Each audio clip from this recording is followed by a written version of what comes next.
नमस्कार, news capital express में आपका स्वागत है। बुलेटिन की शुरुआत करते हैं खास खबरों के साथ। महापौर कक्ष में पूजा अर्चना करने के बाद पदभार ग्रहण किया। पदभार ग्रहण करते समय उपस्थित रहे प्रदेश के चिकित्सा शिक्षा मंत्री विश्वास सारंग। भोपाल नगर निगम महापौर श्रीमती मालती राय ने पदभार ग्रहण करते हुए पहली बार मीडिया से मुखातिब होते हुए कहा कि प्रदेश के मुख्यमंत्री शिवराज सिंह चौहान और भाजपा के समस्त पदाधिकारियों ने अपने व्यवस्था समय से निकालकर परिवार ग्रहण समारोह में उपस्थित हुए, इसके लिए मैं हृदय से धन्यवाद देता हूं।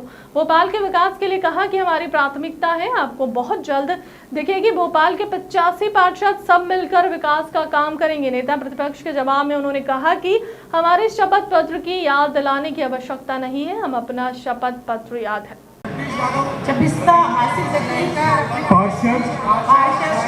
नगर पालिका निगम भोपाल ईश्वर की शपथ लेता हूँ। मैं सत्य निष्ठा से प्रतिज्ञा करता हूँ कि मैं विधि द्वारा स्थापित भारत के संविधान के प्रति सच्ची श्रद्धा और निष्ठा रखूंगा तथा भारत की संप्रभुता तथा अखंडता को अक्षुण्ण बनाए रखूंगा तथा मैं ईमानदारी पूर्वक तथा निष्पक्षता पूर्ण अपने कर्तव्यों का निर्वहन करूंगा। धन्यवाद। पार्षद बहनों, पार्षद भाइयों और भोपाल के उपस्थित हमारे सभी बुजुर्गवार बहनों और भाइयों, सबसे पहले मैं भोपाल की जनता का आभार प्रकट करता हूं। भोपाल की राय मालती राय बन के उभरी और अब तक सबसे ज्यादा वोटों से जनता ने उन्हें अपना आशीर्वाद दिया। मालती जी, मैं आपको बधाई देता हूं और मालती जी के साथ साथ मैं सभी पार्षद बहनों और भाइयों को, जिनको अपने अपने वार्ड से जनता का प्यार मिला, आशीर्वाद मिला, जनता ने विश्वास दिया, बस एक ही दिल से अपील है मेरी, जनता के इस विश्वास को कभी टूटने मत देना। इसको कायम रखना, इसको बना के रखना। अपना भोपाल अद्भुत शहर है। मेरा तो बचपन भोपाल में गुजरा है। भोपाल की हर गली में जो अभी युवा पार्षद है उनको शायद पता नहीं होगा, लेकिन भोपाल की हर गली और मोहल्ले में साइकिल मैंने चलाई है। भोपाल के सरकारी स्कूल में मैं पढ़ा हूं और भोपाल को अपनी आंखों के सामने आगे बढ़ते और बनते हुए देखा है। मैं भगवान की कृपा मानता हूं कि मुझे भी भोपाल के विकास के लिए कुछ करने का सौभाग्य मिला है। आइए हम लोग संकल्प लें। एक संकल्प आप करें, एक संकल्प मैं करूं। आज मैं अपने संकल्प का प्रकटीकरण कर रहा हूं। भोपाल मेरे बचपन का शहर है। पढ़ाई लिखाई और जो कुछ भी मिला या जो कुछ कर पाया उसमें भोपाल का बड़ा योगदान है। पिछले वर्षों में भी भोपाल के इस कर्ज को उतारने का हमने लगातार विनम्र प्रयास किया है। मैं आज माननीय मुख्यमंत्री जी को, आदरणीय शिवराज सिंह चौहान जी को बहुत धन्यवाद करना चाहती हूँ कि उनके व्यस्ततम कार्यक्रम में से उन्होंने आकर मुझे शपथ दिलाई। माननीय प्रदेश अध्यक्ष आदरणीय बीडी शर्मा जी को, प्रदेश नेतृत्व को मैं बहुत धन्यवाद देना चाहती हूँ। आदरणीय संगठन मंत्री महामंत्री भाई हमारे भगवान दास सबलानी जी को, महेंद्र जी को, भाई शैतान सिंह पाल जी को, और सबसे ज़्यादा धन्यवाद देना चाहती हूँ मध्य प्रदेश के शिक्षा मंत्री हमारे बड़े भाई जानदार शानदार विधायक भाई विश्वास सारंग जी को, जिलाध्यक्ष सुमित पचौरी जी को और उपस्थित सभी वरिष्ठ नेताओं को, विधायकों को, हमारे प्रदेश के पदाधिकारियों को, भोपाल के पार्षदों को, भोपाल की जनता को, भोपाल के कार्यकर्ताओं को और आयुक्त महोदय को, कमिश्नर साहब को, मीडिया के बंधुओं को, पुलिस प्रशासन को, सभी ने आकर व्यवस्थाएं की, सभी ने सहयोग किया और निश्चित ही भोपाल में एक सेवक के रूप में मुझे शपथ दिलाई। मैं बहुत सभी की आभार व्यक्त करती हूँ। प्लान क्या है आगे का? साइन कर दें। हमारे पार्षदों को साथ लेके चलो, ये बोला हमारे देश के मुखिया हैं और वो निश्चित ही चाहते हैं कि भोपाल में 85 पार्षद है और 85 पार्षदों के माध्यम से भोपाल में विकास की गंगा बहाना है। मैं शिवराज सिंह चौहान जी, हमारे मुख्यमंत्री जी ने जो भी सपना देखा है उसे पूरा करने के लिए उनके शब्दों का अक्षर तो पालन करके भोपाल का विकास करना। हमारी प्राथमिकताएं जो हैं वो आपको भोपाल में बहुत जल्द दिखेंगी। मैं आपको बताना नहीं चाहती कि मैं क्या करूंगी, लेकिन करके मैं दिखाना चाहती हूँ मीडिया को और आपके माध्यम से भोपाल की जनता को दिखाना चाहती हूँ कि मालती राय भोपाल की जनता के साथ कैसे भी काम करना चाहते हैं। नेता प्रतिपक्ष कह रहे हैं कि वो आपको आपका शपथ पत्र हमेशा याद दिलाती रहेंगी। उनको याद दिलाने की जरूरत ही नहीं पड़ेगी। मालती राय उनको याद है अपना शपथ पत्र, वो निश्चित ही शपथ पत्र ही भोपाल का काम है। कई बार शिकायतें मिलती हैं कि पार्षद और जो अधिकारी उन्हें समझ में नहीं बैठ पाता, अधिकारी पार्षद के समझ नहीं समन्वय कैसे स्थापित करेंगे? आज पहला दिन है, निश्चित ही अधिकारियों के साथ और पार्षदों का सबका समन्वय बैठेगा। निगम लगातार घाटे में जा रहा है मैम, नहीं निगम घाटे में जा रहा है। अभी अधिकारियों के साथ बैठेंगे, फिर बात करेंगे कि घाटे में जा रहा है और घाटे में भी जा रहे हैं तो उसको कैसे प्रॉफिट में लाया जा सकता है। अधिकारियों के साथ बैठने के बाद ही चर्चा होगी। एक महीने पहले परिस्थिति कुछ और थी, शायद इतने लोग नहीं रहते होंगे आपके आसपास 2-4 महीने, आज भीड़ है, आपसे मिलने को लोग तरस रहे हैं। ये जो परिवर्तन है इसको कैसे देखते हैं? निश्चित ही आप लोग भी बार बार आते थे और मैं एक ही बात कहती थी, जिस दिन पदभार ग्रहण कर लूँगी उस दिन आपसे रूबरू होंगी। और आज मुझे जनता का आशीर्वाद मिल रहा है, आप सबका सहयोग मिल रहा है। निश्चित ही मुझे अपनी जिम्मेदारियों का पहले भी एहसास था और आज भी एहसास है और आपके माध्यम से आपसे भी मैं अपील करती हूँ कि आप भी भोपाल में विकास जो करेगी मालती राय, जो योजनाएं मालती राय के दिमाग में है उन्हें जमीन पर लेकर आइए, उसमें आप सबके साथ देंगे। हाल ही बारिश हुई, ड्रेनेज सिस्टम कहना कि गड़बड़ाया भोपाल का, उसको लेकर किस तरह की तैयारी रहने वाली है? बहुत जल्दी आपके सामने आ जाएगी। ये अध्यक्ष के लिए अब बात हो रही है क्योंकि, तो क्या लगता है कितनी जल्दी डिक्लेरेशन हो जाएगा? अध्यक्ष का जो पहली परिषद की बैठक बुलाना है वो 8 तारीख को 3 बजे बुलाना है और 8 तारीख को 3 बजे आपके सामने आ जाएगा कि अध्यक्ष कौन बन रहा है। विपक्ष हमेशा हंगामा करता है, क्या कहेंगी विपक्ष के साथ ही उसे भोपाल के विकास? जिस समय हंगामा होगा उस समय अपन चर्चा कर लेंगे। आज की तारीख में तो शांति है। नगर निगम में नेता प्रतिपक्ष शबिस्ता जकी ने कहा कि आप सबको पता है कि पार्षद महापौर को चुनाव क्यों होते हैं। जनता की मूलभूत सुविधाओं को पूरा करना, केंद्र प्रदेश की सरकार के द्वारा चलाई जा रही योजनाओं का लाभ भोपाल जिले की जनता को ज्यादा से ज्यादा क्रियान्वयन करवाना। और कौन डाल रहा है? भाजपा का जो शपथ पत्र है जिसमें 22 बिंदु हैं, जिसको किस तरीके से लागू करते हैं उसको पूरी कटिबद्धता के साथ लागू करने का प्रयास करने के लिए जल दर बढ़ दिया है, संपत्ति कर बढ़ा दिया गया है, कचरा प्रबंधन बढ़ा दिया गया है, जो बिना परिषद के अंदर लाए हुए उसे लागू करा दिया गया है। देखिए, जैसा कि सभी लोगों को मालूम है कि नगर निगम के चुनाव किस लिए होते हैं, जनता की मूलभूत सुविधाओं को ध्यान में रखना, जनता की जितनी भी जन सुविधाएं उनको लागू कराना नगर निगम से, नगर निगम क्या कर रही है क्या नहीं कर रही इसके ऊपर पैनी नज़र रखना और जनता के हित के लिए काम करना। तो हमारा यही फोकस रहेगा कि हम जनता के हितों के लिए काम करें। जितनी भी योजनाएं केंद्र सरकार की, राज्य सरकार की हैं, जो जनता को मिल सकती हैं उसका क्रियान्वयन कराना और उनको उसका लाभ दिलाना, ये हमारी प्राथमिकता रहेगी। और जो महापौर जी ने अपने 22 उनका वचन पत्र जो जारी किया है, जो संकल्प उन्होंने लिए हैं, उन बिंदुओं के ऊपर हमारा फोकस रहेगा कि वो डे बाई डे या जैसे भी उनकी सहूलत है वैसे के वैसे वो बिंदुओं को पूरा लागू करें, पूरे भोपाल शहर के लिए हैं वो।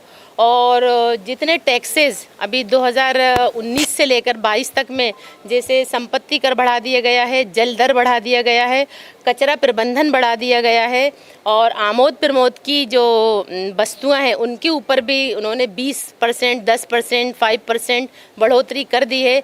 ये जनता को बिल्कुल नहीं मालूम, क्योंकि ये देखिए परिषद के जितने भी प्रस्ताव थे और उन्होंने बिना परिषद के अंदर लाए हुए उसको लागू कर दिए हैं, जो बहुत गलत है, अवैधानिक है। उनको है ना यहाँ पर पटल पे रखना पड़ेगा, उस पर डिबेट होगी, उसके बाद ही वो आगे कुछ कार्रवाई कर सकते हैं। दूसरा, हम लोग 3 साल से कितनी महंगाई के दौर से गुजर रहे हैं। कोरोना काल के अंदर सभी लोगों के रोज़गार छिन गए हैं, और जो हॉकर्स नीति है, महापौर जी ने ये भी बोला है कि जो हॉकर्स नीति है हम उसको हॉकर्स बनवाएंगे और लोगों को रोज़गार दिलवाएंगे। तो हम बिल्कुल यही चाहेंगे कि जो बिंदु उन्होंने चिन्हित किए हैं उनके ऊपर वो काम करें, और हम सारे 22 पार्षद दल के मिलकर ये सारा जो वर्क है नगर निगम का वो सारे करवाएंगे।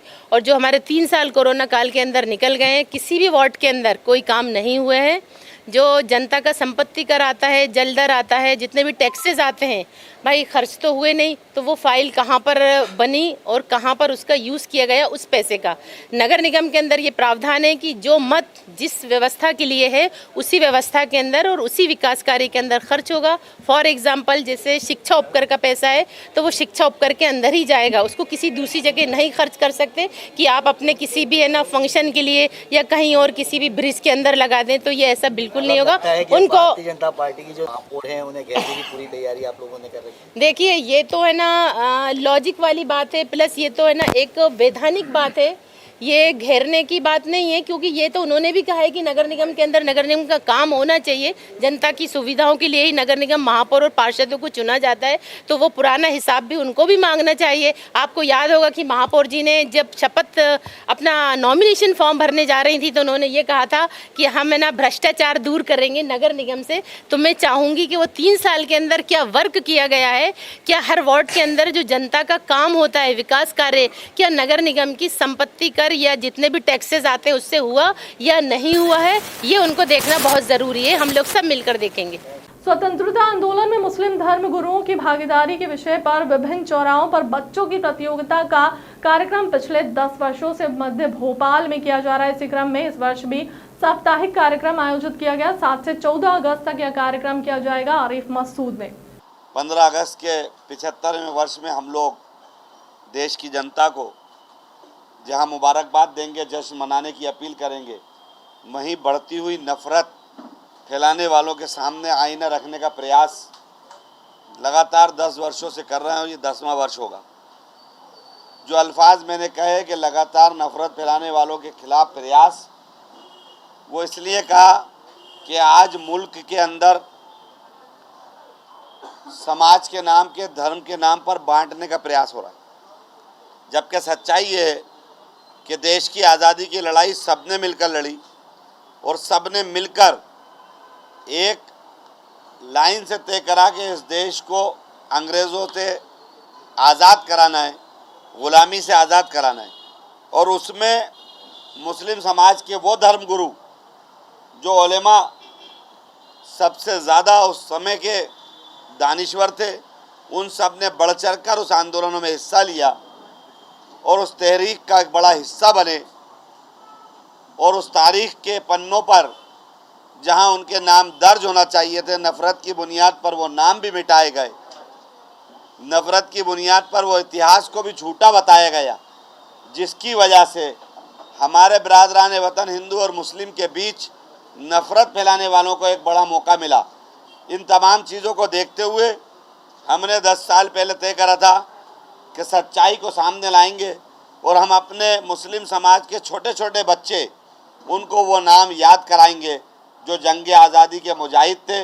मध्य प्रदेश के 5 जिलों में खुलेंगे पीपी मॉडल पर आधारित मेडिकल कॉलेज। मंत्री सारंग ने दी जानकारी। हमने निश्चित किया है कि मध्य प्रदेश में हम पीपी मॉडल पर मेडिकल कॉलेज शुरू करेंगे। मंत्री सारंग चरण में भोपाल, जबलपुर, कटनी, बालाघाट और इंदौर में इसकी फिजिबिलिटी का सर्वे कराया जा रहा है। मंत्री सारंग जिला अस्पताल के साथ संबद्ध होकर प्राइवेट पार्टनर मेडिकल कॉलेज की बिल्डिंग बनाएगा। मंत्री सारंग सरकार और प्राइवेट पार्टनर मिलकर मेडिकल कॉलेज का संचालन करेंगे। मंत्री सारंग ने अस्पतालों में आयुष्मान मरीजों को निःशुल्क इलाज मिलेगा ही, साथ ही हम अधिक से अधिक डॉक्टर का निर्माण कर सकेंगे। मंत्री सारंग ने यहाँ नवाचार है, इसमें हम जल्द से जल्द अमली जामा पहना रहे हैं। उन्होंने कहा कि राम मंदिर के शिलान्यास की वर्षगांठ के दिन कांग्रेस के प्रदर्शन पर उन्होंने साधा निशाना। कांग्रेस हर समय राम मंदिर और हिंदू देवी देवताओं का माहौल उड़ाती रही है। मंत्री सारंग ने कहा कि सोनिया गांधी ने राम सेतु को तोड़ने का षड्यंत्र किया था। मंत्री सारंग ने बन पाए इसके लिए कांग्रेस नेता कपिल सिब्बल ने सुप्रीम कोर्ट में हलफनामा दिया। उन्होंने कहा कि नेहरू परिवार हर समय राम और राम मंदिर का विरोध कर रहा है। हमने निश्चित किया है कि अब मध्य प्रदेश में हम पीपीपी मॉडल पर मेडिकल कॉलेज शुरू करेंगे। उसका खाका तैयार हुआ है। हम भोपाल, जबलपुर, कटनी, बालाघाट और इंदौर में पहले फेज़ में, पहले चरण में इसकी हम फिजिबिलिटी का तो एग्जामिन करा रहे हैं, उसका सर्वे करा रहे हैं। और ये सुनिश्चित किया गया है कि जिला अस्पताल के साथ संबद्ध होकर प्राइवेट पार्टनर अपनी कॉलेज की बिल्डिंग बनाएगा और सरकार और प्राइवेट पार्टनर मिलकर मेडिकल कॉलेज का संचालन करेंगे। इसमें जहां अस्पतालों में गरीबों को, आयुष्मान भारत के पेशेंट्स को तो निःशुल्क इलाज मिलेगा ही, और उसके साथ ही हम अधिक से अधिक डॉक्टर्स का निर्माण भी करेंगे। ये एक नवाचार है। नीति आयोग ने भी इस तरह की रिकमेंडेशन हमें दी है और हम उसको जल्दी से अमली जामा पहना रहे हैं। देखिए, इससे ज़्यादा दुर्भाग्यपूर्ण क्या होगा। और कांग्रेस तो हर समय राम मंदिर का, राम का, हिंदू देवी देवताओं का मखौल उड़ाती आई है। ये सोनिया गांधी हैं जिन्होंने राम सेतु तोड़ने का षड्यंत्र किया था। राम मंदिर ना बन पाए इसलिए कांग्रेस के नेता कपिल सिब्बल ने सुप्रीम कोर्ट में हलफनामा दिया था। गांधी परिवार, नेहरू परिवार हर समय से राम मंदिर का विरोधी रहा है, राम का विरोधी रहा है। और इसीलिए कल का दिन, जो कि हम सबके लिए गौरव का दिन था, जिस दिन राम मंदिर के शिलान्यास की शुरुआत हुई, शिलान्यास हुआ, उस दिन काले कपड़े पहनकर विरोध प्रदर्शन करना, ये सीधे सीधे राम मंदिर का, राम का विरोध है और जिस ये कांग्रेस करती आई है। कि जो मवेशियों से अफेक्टेड हैं, अगर जो इंसान है उनका दूध या कुछ भी यूसेज करते हैं तो उनको भी अफेक्ट होगा। देखिए, मुझे लगता है इस तरह की किसी भी अफवाह में किसी को आने की ज़रूरत नहीं है और सरकार पूरी मुस्तैदी के साथ हर स्थिति पर नजर रखी। जबलपुर के गड़ा थाने से चंद कदमों की दूरी पर एक युवक की नृशंस हत्या कर दी गई। मामला सुबह सुबह का है। हत्या की खबर मिलते ही पुलिस अधिकारी मौके पर पहुंचे, जिन्होंने शव को पोस्टमार्टम के लिए भिजवाते हुए मामले की जांच शुरू कर दी। बताया जा रहा है कि सौरभ वाल्मीकि करीब 15 साल पहले अपने परिवार के साथ त्रिपुरी चौक के पास रहता था, जहां उसे सभी जानते हैं। कुछ सालों से वहां रानी ताल उजाड़पुरवा में रहता था। सुबह करीब 7 बजे घूमने की बात कहकर सौरभ घर से निकला, लेकिन 1 घंटे बाद ही उसके परिजन को उसकी हत्या की सूचना मिल गई। मृतक सौरभ के शव को देखकर अंदाजा लगाया जा सकता है कि पहले उसके चेहरे और गर्दन पर धारदार हथियार से चोट की गई। और एक जो बिक्की है, जो का नाम है बिक्की की, और लड़का नहीं मालूम साहब का निहाल है। एक घूमत रहा था, माँ लड़का के बुलाए और घूम रहा है अपने गांजे दड़ाकू पिया तू है, हम का मालूम, हमको देख भी आ रहे। क्या नाम है? हमारा मुंडा नाम है लड़का को। ये शादीशुदा है? कुंवारे हैं जो सब लड़का। कितनी उम्र होगी? हमारा लड़का 21 साल को, 22 साल। ये कुछ काम करते थे? कुछ नहीं करे साहब, यही तो घूम आ जावे तो होगा या तो घूमने को नतीजा आज। कहाँ रहते हो? हम तो रानी ताल उजाड़पुर बाबा रहते। भोपाल गया था, भोपाल से लौट के आया है। कौन? जे नहीं गया बाबा, कोई नहीं गया भोपाल। तो कौन इसके संग में कौन दोस्त रहते रहे इसके साथ? अब हम क्या बताए साहब, राजा जान को पूछा तो को नहीं बते, राजा जान को पकड़ो भी बते, कौन के संग रहो, कौन के संग नहीं रहो, हम तो जानते ही नहीं है। कोई लड़कों के जो नाम बताए, राजा है, मिसाल है। हमारे तो पूरी जिंदगी बीत गई साहब, तय रहे थे हम, तो तय रहे आए थे, बड़े भाई वाला लड़का बच्चा। कितने बजे आपको? सवेरे को आओ साहब, 7 बजे, 7:30 बजे को निकलो है। हम क्या मालूम कहाँ जा रहा हूँ, हम तो सोच रहे कि घर आए भाई। हमारा माँ सब आई है। आज सुबह एक सूचना मिली है जिसमें कि यहाँ मौके पे आए हैं, जिसमें ये पता चला है कि एक सौरभ वाल्मीकि जिसकी उम्र लगभग 22-23 वर्ष है, जो यहाँ मृत अवस्था में मिला है और जिसको प्रथम दृष्टया देखने पे लग रहा है कि उसको चेहरे और गले के पास कुछ धारदार हथियार से या फिर किसी धारदार वस्तु से घाव प्रतीत हो रहे हैं।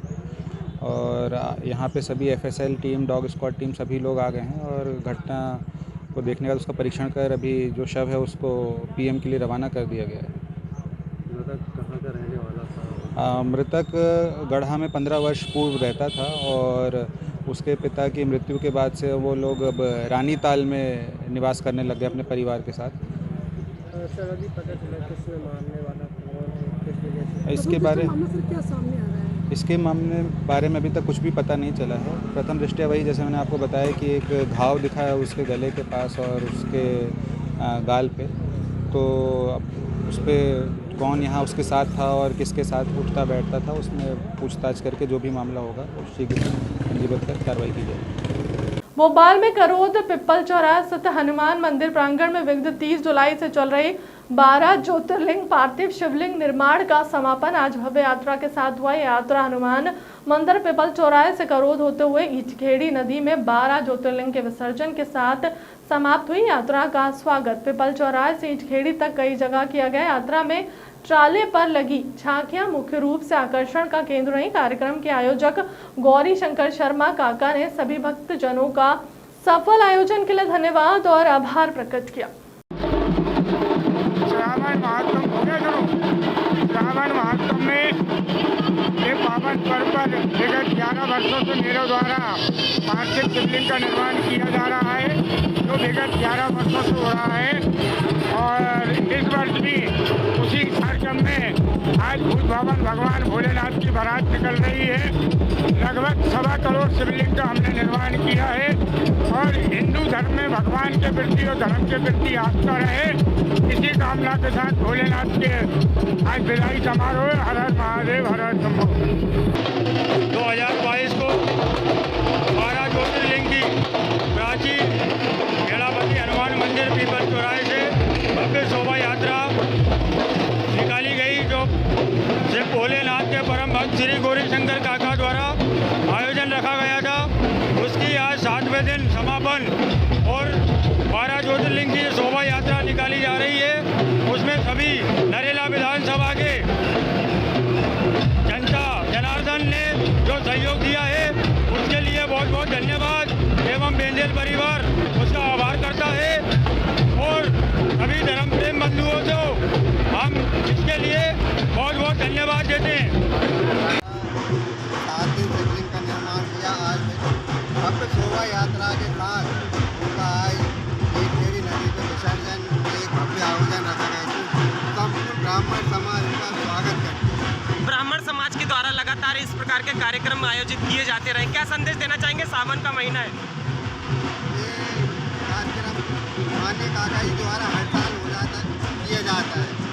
कोरोना बंद जी आप बंद था प्रतिवर्ष करते हैं ये कार्यक्रम, और अगर भगवान धन दे तो ऐसी सदगति में लगाया जाए जो गौरी शंकर काका लगाते हैं। भोपाल के होटल रेडिसन में केसरिया राजपूत लेडीज वेलफेयर एसोसिएशन के द्वारा भोपाल में संगठन विस्तार के लिए एक बैठक का आयोजन किया गया, जिसमें राजपूत समाज की महिलाएं उपस्थित हुई। संगठन के अध्यक्ष ममता सिंह बालखेड़ा ने चर्चा में बताया कि यह बैठक राजपूत समाज में निम्न वर्ग में जीवन यापन करने वाले परिवार की बेटियों की शादी, शिक्षा क्षेत्र और महिला उत्थान के लिए कार्य करता है। इस बैठक के उपरांत प्रदेश भर में संगठन का विस्तार किया जाएगा। देखिए लुइस वायरस की खास रिपोर्ट।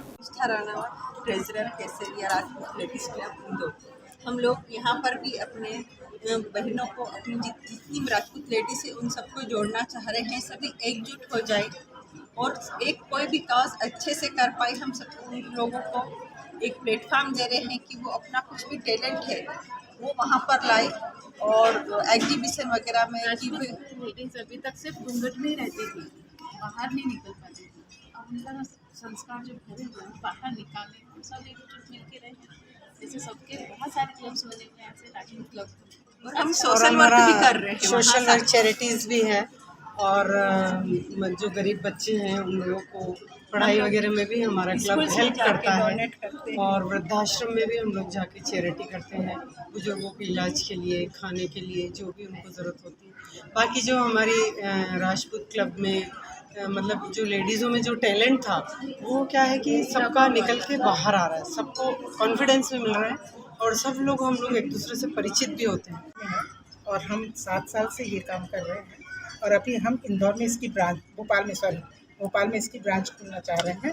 अब देखें यहाँ पर सब लोग आए हैं। प्रमुख रूप से क्या काम है हमारे इस? हमारा अभी तो जो हमारे समाज से जुड़े जितने भी थोड़ा सा ऐसे लोग कमज़ोर लोग हैं उनकी शादी का काम करना, उनकी लड़कियों की शादी करवाना, अनाथ आश्रम में, वृद्धाश्रम में बच्चों को दान करना हम लोग का काम है। और हमारा एक सबसे बड़ा उद्देश्य है हमारे समाज की लेडीज़ों को जो मतलब बाहर निकल के कुछ करना चाहती हैं उनके लिए हम एक एग्जीबिशन का काम करते हैं। काफ़ी अच्छा रिस्पांस मिल रहा है हम लोग को। इंदौर में 7 साल से कर रहे हैं, बहुत अच्छे से काम कर रही हैं लेडीज़ सब लोग। तो इससे उनका जीविका का, उनके काम करने का तरीका थोड़ा बाहर भी निकल रहे हैं वो लोग। तो मैम इंदौर में अभी कितने सदस्य हैं इसमें? इंदौर में हमारे पास 200 के आसपास लेडीज़ें हैं। ये एक रजिस्टर्ड संस्था है? रजिस्टर्ड संस्था। भोपाल में किस प्रकार की कार्य योजना बनाई है आपने? किस प्रकार से? सेम यही कार्य योजना हमारी जो हम इंदौर में कर रहे हैं वही हम यहाँ पर करना चाह रहे हैं। अभी भोपाल में कितने लोग इससे जुड़े हैं? अच्छा रिस्पांस है, कम से कम 70-80 लोग हैं यहाँ पर। अभी आने वाले हैं और लोग। आज इस बैठक का क्या मुख्य उद्देश्य है? सिर्फ आज हम इंट्रोडक्शन कर रहे हैं और आगे अगर कोई हमारे सदस्य बनते हैं, कंटिन्यू करते हैं जो हम लोग वहाँ कर रहे हैं, तो उनको भी कार्यभार सौंपा जाएगा ये चीज़ का। तो क्या ये आपका संगठन केवल राजपूत समाज के लिए है कि इसके अलावा भी? नहीं, दूसरों के लिए भी हम लोग करते हैं, ऐसा नहीं है, दूसरों के लिए भी करते हैं, पर ज़्यादातर हमारा अपने समाज को ही आगे बढ़ाना है। किस प्रकार का देखने में आया है जो इस संगठन की आवश्यकता पड़ी? नहीं, सब दूसरों से ही सीखा है हम लोगों ने। दूसरे सब समाज एक हो रहे हैं तो हमने सोचा कि राजपूत समाज भी एक प्लेटफॉर्म पे आए, इसलिए हम लोगों ने ये कोशिश करी है। अब उसमें कहाँ तक हम लोग जाते हैं। तो इस संगठन को आप प्रदेश स्तर पे भी लेके जाएंगे? बिल्कुल। कोशिश तो राष्ट्रीय स्तर पर भी है। काशी बड़ौदा और ये क्लब केसरिया राजपूत लेडीज़ क्लब हम लोग भी इंदौर में सब लेडीज़ ने मिल के चालू करा था, उनके सबके सपोर्ट से, क्योंकि हम लोग को कम्युनिटी के लिए कुछ करना था। और सबसे मेन उद्देश्य ये था कि जो लोगों की लेडीज़ हैं जो घर से कुछ करती है उनको बाहर ला के उनको एक प्लेटफॉर्म देना, फिर कुछ सोशल वर्क करना, और सबका विजन सेम था। इसलिए हम लोग सब इकट्ठे जुड़े और हमने कुछ करना चाहा और आज हम यहाँ पे हैं। कितने लोग जुड़े हुए हैं मैम अभी? 270। ठीक, thank you so much. Kesariya Rajput ladies club secretary. आज हम यहाँ केसरिया राजपूत क्लब जो इंदौर में है उसको विस्तार करने के लिए यहाँ पर आए हैं और इसमें हम लोग चाहते हैं कि काफ़ी से काफ़ी राजपूत जुड़े और आगे बढ़ें। और बहुत सारे जो हमने एजेंडाज हैं हमारे क्लब के वो हम यहाँ पर सबके साथ मिलकर पूरा करना चाहते हैं। संगठन में शक्ति होती है तो वो शक्ति हम सब मिलके यहाँ सबके साथ में।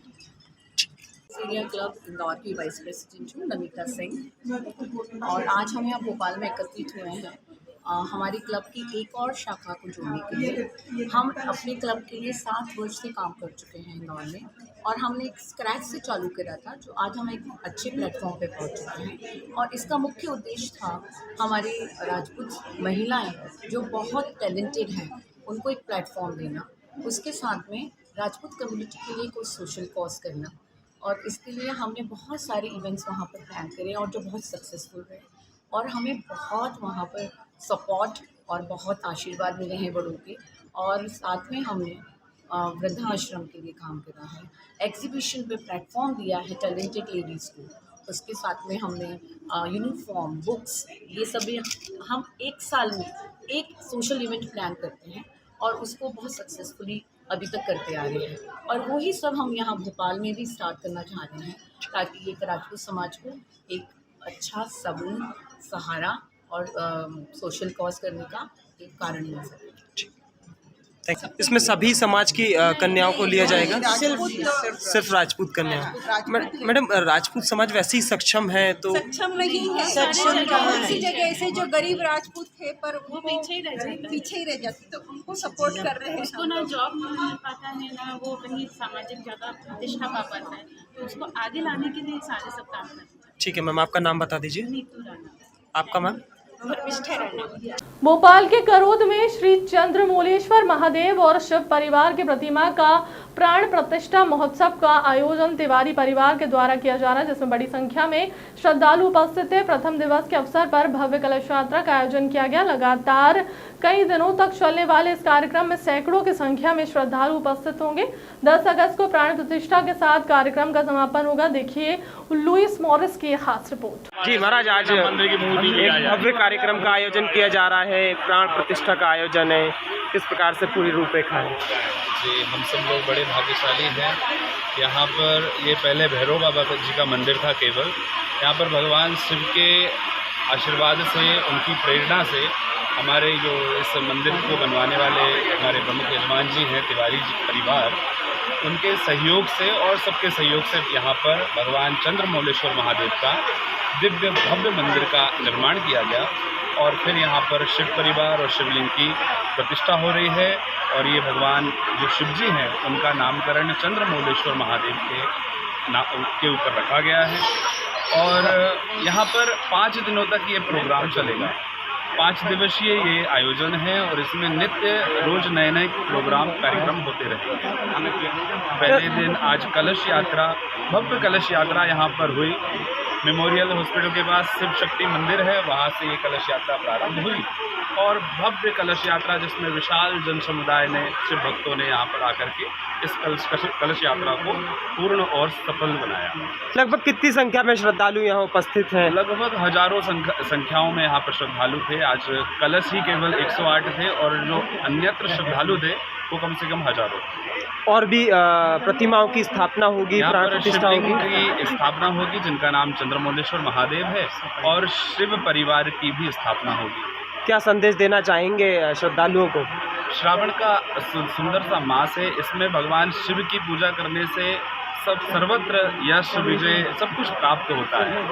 हम लोग भाग्यशाली हैं कि श्रावण के मास में ये भगवान की प्रतिष्ठा हो रही है और यहाँ समाज में धर्म की विजय हो, क्योंकि धर्मो रक्षति रक्षिता। जब हम धर्म की रक्षा करते हैं तो धर्म हमारी रक्षा करते हैं।